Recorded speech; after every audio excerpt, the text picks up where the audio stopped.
dans le comité d'organisation. Donc, vous avez le professeur Kassé qui est le président du comité scientifique.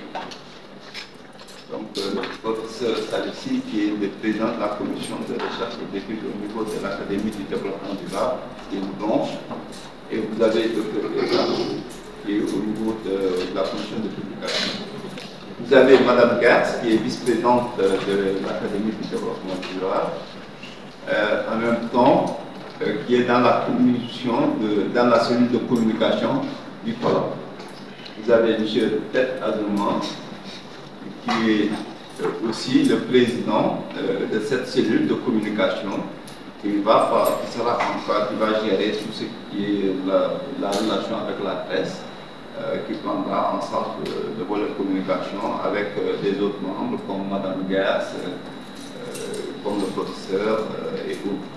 Donc, ils auront en charge de la question de communication au niveau du colloque. Peut-être à la fin de cette journée, il y aura un point de presse de 15 à 20 minutes, le compte rendu de la journée. Et ça, c'est à la charge de la cellule.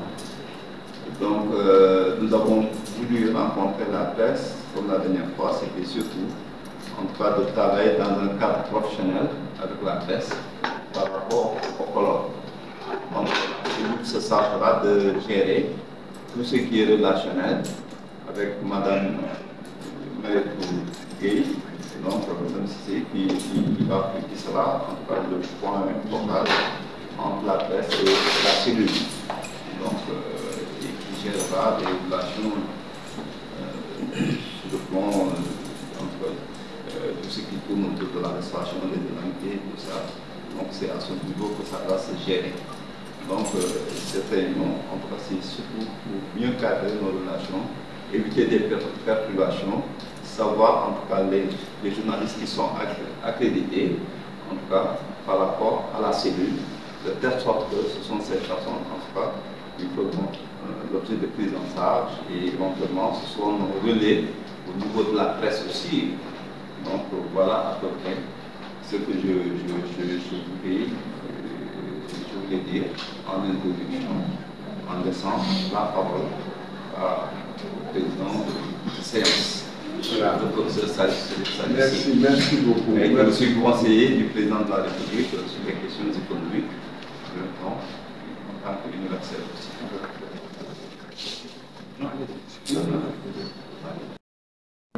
Le colloque et l'Institut et l'Académie. Voilà, docteur Collet, vous avez la parole. Ok, merci beaucoup, professeur. D'accord, donc merci beaucoup, professeur. Donc, je pense qu'on a un document de presse qui a été préparé dans ce sens. C'est pas bon. Voilà, docteur Keïta. Je disais donc par rapport à la suite du professeur Chefsi, qu'un document de presse a été préparé dans ce sens où nous avons essayé quand même de revenir un peu sur quelques éléments pour permettre d'abord de comprendre un peu l'ISF dans son ensemble, également l'académie, et également aussi le colloque que nous sommes en train d'organiser, les objectifs qui sont fixés, et puis aussi ce que nous voulons faire. Et donc par rapport à cela, il est quand même important de comprendre que l'ISF a été créé en 2001 à Dakar, l'Institut supérieur des finances, et qui bénéficie effectivement d'une délégation de services publics et qui opère depuis 2002 en partenariat avec d'autres universités comme Sorbonne. Et l'ISF également couvre l'ensemble des branches de la finance, notamment la finance privée, la finance de marché, la finance bancaire, le secteur public et offre, n'est-ce pas, des formules de formation diplômante et certifiante également. Donc, à cet effet, il tient des colloques et des séminaires de courte durée et de longue durée également, et des conférences thématiques, donc justement, des conférences que nous sommes en train de, donc, où nous allons avoir donc, dans une semaine. Les diplômes délivrés par l'ISF jugent d'une autorité bien établie et d'un haut degré de reconnaissance, comme l'attestent effectivement de nombreux impressionnants cadres de l'État, l'inspection générale de l'État, des agents de la Cour des comptes, devenus magistrats, des inspecteurs généraux de l'économie, des finances, des directions des domaines, des directions des impôts, et qui ont bénéficié de formations au niveau de l'ISF, mais aussi de nombreux cadres qui occupent aujourd'hui des postes stratégiques dans la sphère bancaire et financière au niveau national et international. Maintenant au niveau en Afrique et puis pourquoi pas à travers le monde. Donc la principale mission qui s'est fixée l'ISF est la contribution au développement de notre pays à travers effectivement la formation du capital humain. L'Institut supérieur des finances est une mission de service public et à travers son objet social, sa mission aussi consiste à former des hommes et des femmes dans le domaine de la finance et à œuvrer pour la diffusion du savoir à travers l'enseignement, la recherche, clé de voûte de tout développement économique et tout progrès social. Maintenant aussi, vous avez vu, donc je pense que la semaine dernière, lorsqu'on a fait la première conférence, vous avez vu le logo qui est sur effectivement la plaquette, la signification par rapport à ça, donc le document est revenu là-dessus. Considérant la finance durable comme une nouvelle discipline académique, l'ISF a créé l'Académie de développement durable, son nouveau département pour accompagner les mutations de la finance dans le tournant qui est devenu irréversible du développement durable et les enjeux liés au changement climatique. À travers l'ADD, c'est-à-dire l'Institut du développement durable, l'ISF compte promouvoir sa mission de formation et d'accompagnement. D'abord, dans un premier temps, créer une nouvelle génération de leaders et d'experts de haut niveau dans ces domaines émergents, contribuer à garder la place financière de l'UEMOA à la pointe des innovations, satisfaire les besoins d'assistance technique des entreprises et des États dans la détermination et le déploiement des politiques de durabilité. Donc l'offre de formation dans ce domaine est globale et couvre l'ensemble des segments de la demande.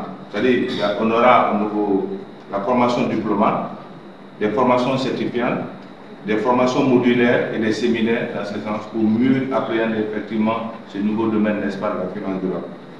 Pour ce faire, d'ailleurs, il y a un master en finance durable pour une durée de 2 ans qui a été accrédité justement par le ministère de l'Enseignement supérieur en septembre 2022 et qui sera lancé bientôt et qui fera partie intégrante justement de la formation des cadres dirigeants dans ce pays.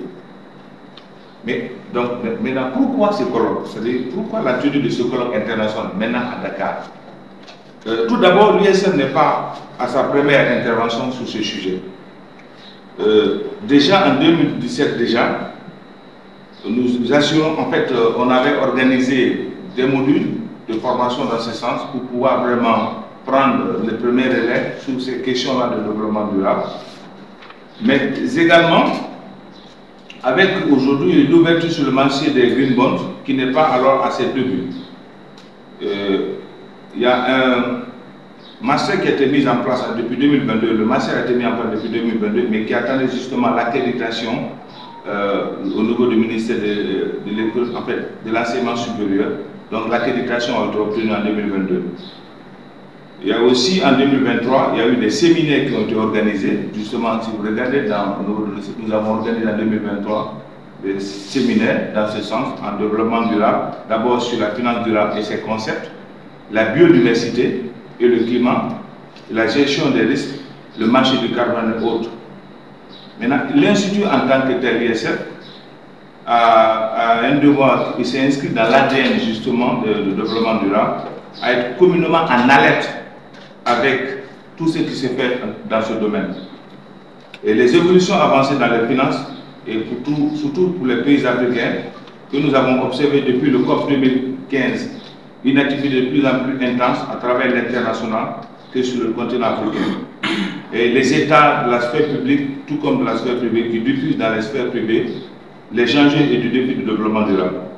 Il en découle une masse considérable de nouveaux plans, comme très récemment le document de cadre de finances durables que l'État du Sénégal a élaboré en 2023, ou le pacte vert européen adopté en 2019, qui découle des nouvelles réglementations en 2023, les directives européennes CRD sur les taxes de carbone, qui sont sous impulsion des gouvernements qui bouleversent profondément le monde opératoire de la sphère économique et financière. Donc, au vu de ces évolutions, les débats et les réglementations dans la sphère financière, le moment nous paraissait opportun de traiter de la thématique de notre colloque mutation de l'exposition du secteur bancaire et financier aux risques climatiques, enjeux et orientations pour les banques centrales. Donc ce colloque aujourd'hui se positionne en effet dans un consortium de colloques de séminaires tant sur le continent africain qu'international. Notamment, après le colloque Ambition Net Zero organisé en janvier 2023 à Paris par la Banque de France, auquel l'ISF avait participé en tant qu'invité. Le thème central était celui de l'intégration des risques climatiques dans la conduite de la politique monétaire des banques centrales. Après le sommet africain sur le climat de Nairobi, début septembre, qui avait pour objectif de dégager une vision africaine commune sur le développement et sur le climat. Il y a eu récemment, ce mois d'octobre, les assemblées générales du FMI et de la Banque mondiale qui viennent de se tenir à Marrakech, qui ont longtemps souligné d'une part le besoin d'évolution des modes opératoires des institutions multilatérales, tout autant sur le besoin de financement de l'Afrique, avec lien avec le changement climatique. Et avant la prochaine, justement, COP 28, qui doit se tenir à Dubaï en fin novembre 2023, dans ce contexte, parler de l'évolution des banques centrales dans l'accompagnement des États face aux défis climatiques et de l'impact qui en découle sur l'aspect financier nous paraît un sujet d'actualité, toute première importante sur le continent africain. Donc déjà, ça n'a pas le choix sur la thématique, sur l'exposition du secteur bancaire et financier aux risques climatiques, enjeux et orientations pour les banques centrales. En quoi un colloque international sur ces questions-là? L'un de nos objectifs à travers l'organisation de ce colloque est de contribuer à une vaste réflexion académique autour des enjeux et des orientations qui pourront engendrer le changement climatique, ainsi que ses conséquences sur le système bancaire et financier sous-régional. Le rôle du secteur financier étant déterminant dans le financement de la transition vers une économie de carbone, l'ISF en tant qu'institut de formation couvrant l'ensemble des branches de la finance a pour ambition d'apporter sa contribution académique aux réflexions et aux travaux des gouvernements d'Afrique de l'Ouest. Il incombe donc de la responsabilité première en matière de politique climatique, l'atténuation, l'adaptation, l'engagement vers la neutralité carbone, politique sectorielle, les taxes, les incitations fiscales. Cette rencontre de Dakar est d'ailleurs placée sous la présidence d'honneur de M. Macky Sall, président de la République, et co-présidée par les ministres des Finances et du Budget et le ministre de l'Économie, du Plan et de la Coopération. Et à cet effet, nous avons sollicité les interventions des académiques, des experts du Sénégal, de l'Afrique, afin de déployer l'état des lieux africains sur les plus larges et les plus avancés à l'heure actuelle et les réponses publiques globales régionales sur la crise climatique et systémique sur la chaîne de valeur financière internationale. L'impact de la crise climatique sur la stabilité monétaire et financière de l'espace CEDEAO, etc. Nous avons également fait appel à des experts internationaux, la France, la Suisse, la Grande-Bretagne, afin de situer les propositions, les réponses et les réflexions de la sous-région et positionnement du continent africain par rapport au contexte international et aux avancées proposées en matière de normes internationales et de normes européennes de durabilité. Notre ambition est de faire de ce colloque un lieu de dialogue, d'échange de haut niveau entre académiques et experts africains d'une part et les homologues internationaux et européens d'autre part, mais aussi avec le public attendu qui ne se limite pas seulement au public sénégalais et dont les participants sont de plus en plus confondus et les décisions stratégiques et au quotidien aux évolutions normatives induites par le continent et de toutes les autres activités au développement durable. Notre colloque est international. Pourquoi? Parce qu'il donne la parole à des intervenants africains, internationaux, je parle de la Suisse, de la Grande-Bretagne, de la France. Il se prononce sur le fait que sa thématique est autant propre au Sénégal, à l'UEMOA, qu'à la CEDEAO et au continent africain en général, à l'Europe, aux États-Unis, à l'Asie. Elle touche l'ensemble des continents. Elle s'adresse à un public qui ne se limite pas à la sphère financière sénégalaise. Quelle est l'audience qui sont attendus par rapport au public visé? Nous attendons plus de 200 participants issus de la place financière au sens le plus large, les sphères financières, les sphères publiques, les banques, les institutions financières, les sociétés de gestion, les fonds d'investissement, les directions financières d'entreprise, les cabinets de conseil, les universitaires, étudiants en finance, presse économique et financière. Donc, quels sont les intervenants justement pour ces 2 jours de colloque qui sont prévus? Les intervenants sont des dignitaires de la sphère publique au Sénégal, des professeurs titulaires des universités africaines et sénégalaises. Nous avons l'honneur de recevoir dans ce colloque les intervenants suivants. Donc, pour les Africains, nous avons le gouverneur de la BCEAO, le ministre des Finances et du Budget du Sénégal, le président du conseil scientifique du colloque, ici présent le professeur Moustapha Kassem, le directeur général de l'ES, ici présent le M. Papagalo, les professeurs titulaires des universités Hassan Sek de Ziguinchor, Garçon Berger de Saint-Louis, Cheikh Anta Diop de Dakar, Ali Diop de Bambey, un ex-ministre du budget du Sénégal, le directeur du département de finances, la BRBM, les intervenants internationaux. Nous avons le professeur émérite de Sorbonne, Paris Nord, ancien de la Banque de France,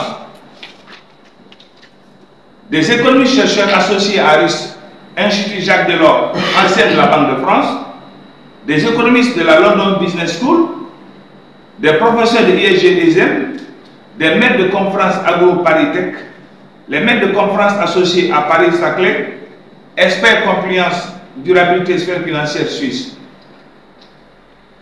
Donc, quels sont les messages justement qui seront retenus au cours de ce colloque? Les messages sont les suivants.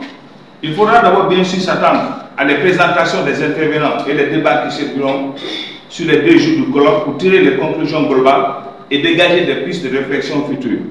On peut néanmoins d'ores et déjà affirmer, au vu des réunions préparatoires à ce colloque, avec les différents intervenants, que le rôle clé des banques centrales de par le monde et le sujet de la durabilité est actuellement en train de se construire sous chacun des rôles, les outils et les responsabilités.